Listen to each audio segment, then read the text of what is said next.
Hello everyone, this is Professor Simi Rakshit associated with Swami Vivekananda Institute of Modern Science Kolkata.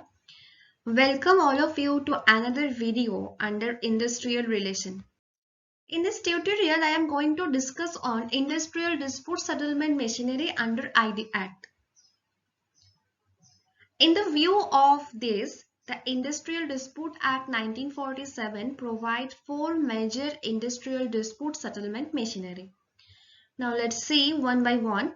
First one is conciliation. Second one is court of inquiry. Third one is voluntary arbitration. And last one is adjudication. I will explain these four major terms one by one. First one is here conciliation. So let's see what is conciliation. Now I am going to discuss about conciliation. Conciliation, a form of mediation, refer to the act of making a passive and indirect effort in order to bring the conflicting parties to compromise. So this is a mediation process by which an industrialist by taking the help of conciliation, by taking the help of this process, an industrialist uh, can resolve the conflict between two parties, means the conflict can resolve the conflict between employer and employees. It is the practice by which the services of a neutral parties are used in a dispute as means for helping the disputing parties to reduce the extent of their differences and to arrive at an amicable settlement. The conciliator or mediator tries to remove the differences between the parties by persuading the parties to rethink over the matter with a give and take approach, but does impose his or her own viewpoint. The conciliator is at liberty to change his or her approach from case to case as he or she deems fit depending on other factors. The second point is here, the Industrial Dispute Act 1947 provides for conciliation and can be utilized either by the appointment of conciliation officer permanently or for a limited period or via the constitution of Board of Conciliation. This conciliation machinery is a liberty to either take note of the dispute or appraise dispute on its own or when approached by a party. In order to expedite proceeding, time limits have been prescribed. It is 14 days in case of conciliation officer and 2 months for the Board of Conciliation. The settlement so arrived upon during the course of conciliation is binding upon the parties for the period that has been agreed upon by the parties or for the period of 6 months.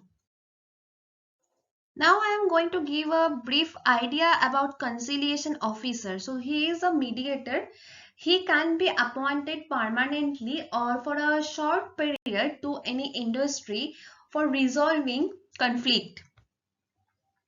Under Section 4, the Industrial Dispute Act 1947, the appointment of such number of persons is deemed fit by the appropriate government is provided for. This is with reference to the relevant jurisdiction in which the dispute falls.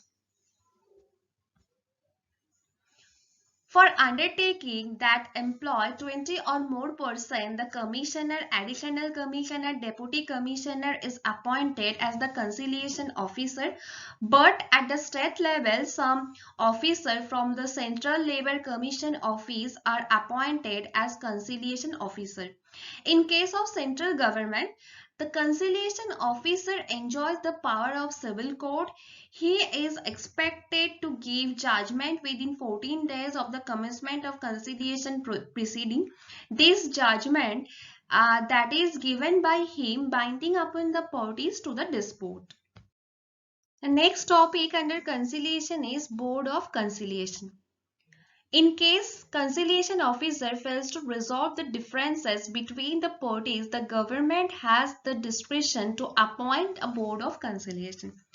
The board is tripartite and ad hoc body consisting of a chairman and two or four other members. The administrator is to be an autonomous individual and different individuals are assigned in equivalent number by the board.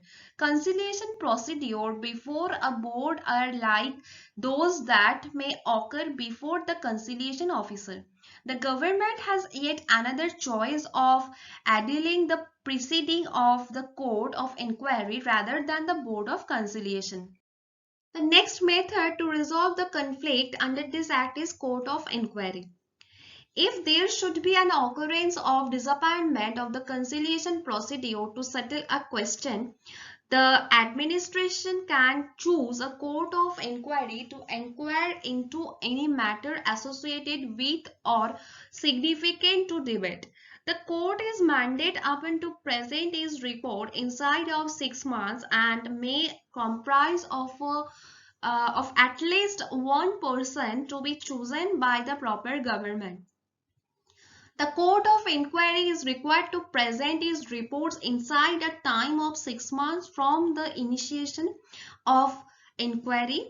This report is therefore distributed by the administration within 30 days of its receipt, not at all like admin the time of participation, labor's entitlement to strike, business entitlement to a lockout, and bosses entitlement to reject labors and so forth stay unaffected, admin the procedures in a court of an inquiry. A court of inquiry is different from a board of conciliation. While board's basic objective to promote a settlement of an industrial dispute, a court of inquiry is primarily fact-finding machinery that aims at inquiring into the revealing cases of an industrial dispute. Next mediation process under this act is voluntary arbitration. It includes those situations where the two parties to a dispute mutually agrees to refer their matter to the third party. One drawback is of this method of arbitration is that the judgment would not necessarily become binding on both the parties. In India, there are lots of factors that work against the successful working of voluntary arbitration, such as legal obstacles, limited availability of trained arbitrators, scarcity in amount of confidence in the eyes of general public, complicated procedure, lack of appellate procedure in case of non-satisfaction of the award, absence of recognized union which could bind the worker. Intentional intervention is one of the most democratic way for settling the industrial dispute and conflicts. It is the best techniques for determining modern clashes and is a reasonable and fair supplement to the aggregate pertaining. It not just give an intentional technique for settling the disputes, but on the other hand, it is a faster method settling them. The last method under this act for settling the dispute is adjudication. The definitive solution for settlement of industrial dispute it is its reference to arbitration by a labor court or tribunal when conciliation fails to achieve a settlement with respect to the dispute or conflict. Arbitration comprises of setting a debate through the intercession by the outsider delegated by the legislator. The law gives the mediation to be directed by the labor court, industrial tribunal and national tribunal. A debate can have adulate to arbitration if the business and recognized trade union consent to do as such. A question can likewise be adulate to arbitration by the government regardless of the possibility that there is no consent of parties, in which case it is called mandatory arbitration. As has been mentioned before, the dispute may be referred to any of three sorts of tribunal relying upon the nature and certainties of the questioned in inquiries. This includes, the first one is here labor court, second one is here industrial tribunals, and the last one is here national tribunals.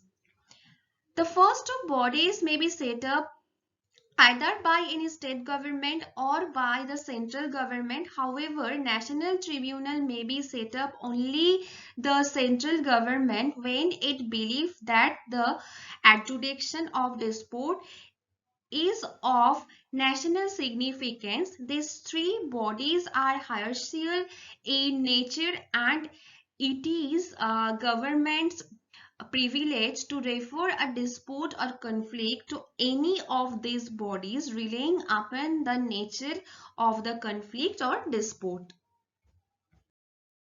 Thank you for watching this video. Please like, share and subscribe my channel.